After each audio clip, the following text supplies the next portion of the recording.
Também o movimento popular naquele período amadureceu para compreender o seguinte: não adianta discutir política social se não se responde à pergunta: quem paga a conta? Quem financia? Não adianta fazer grandes declarações de intenções, né? Proteção aos trabalhadores, aos brasileiros pobres, né? Mas se não se responde a pergunta: quem financia? E nisso a Constituição de 88 inovou. Nós temos quantos orçamentos, meus amigos, né? Nós temos no Orçamento Geral da União 3 orçamentos. E o Constituinte colocou-os nessa ordem. O primeiro, o orçamento fiscal, fruto da arrecadação dos impostos. O orçamento de investimento das empresas estatais e, terceiro, o orçamento da Seguridade Social. Discutiu a Seguridade Social, os seus princípios, o seu plano de benefícios e, na discussão do custeio da Seguridade Social, criou um orçamento próprio financiado pelas contribuições transferências do orçamento fiscal, mas fundamentalmente pelas contribuições sociais. É verdade que nunca nós tivemos condições de separar o orçamento da Seguridade Social do orçamento fiscal. Nunca conseguimos separar, né? Que era a lógica do Constituinte, era separar.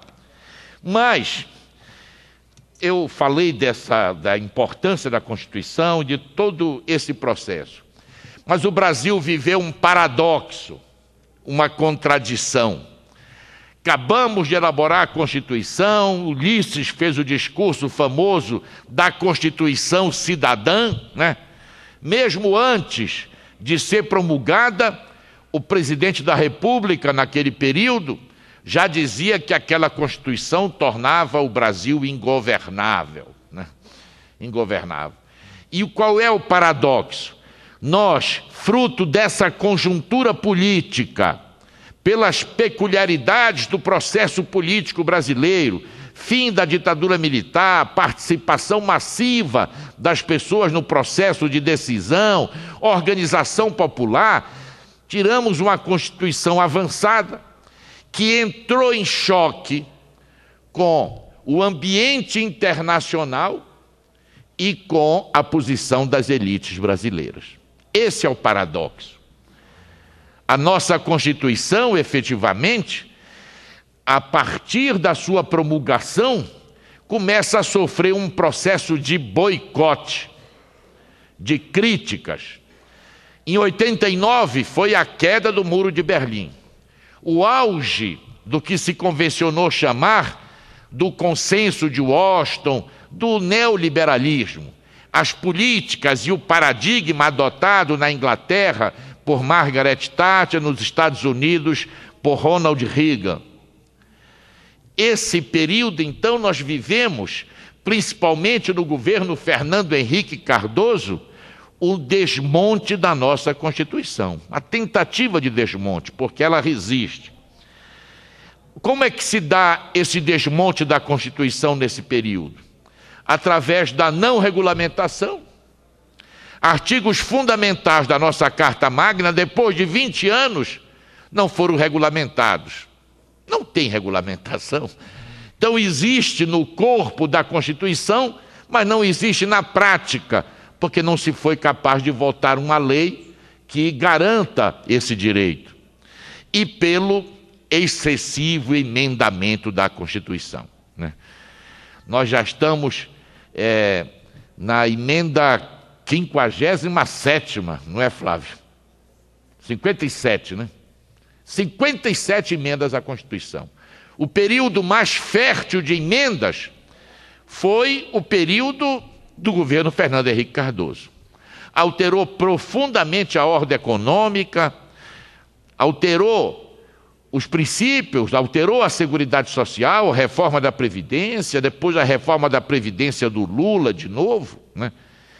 Mas, apesar de tudo isso, no que diz respeito à Seguridade Social, nós conseguimos manter o núcleo da proposta da Seguridade Social, com perdas para os trabalhadores, corte de benefícios, dificuldade para obter o benefício. Agora, meus amigos, nós estamos vivendo um outro ambiente. É por isso que me assusta o debate sobre essa reforma tributária, se não se leva em conta que o ambiente mudou.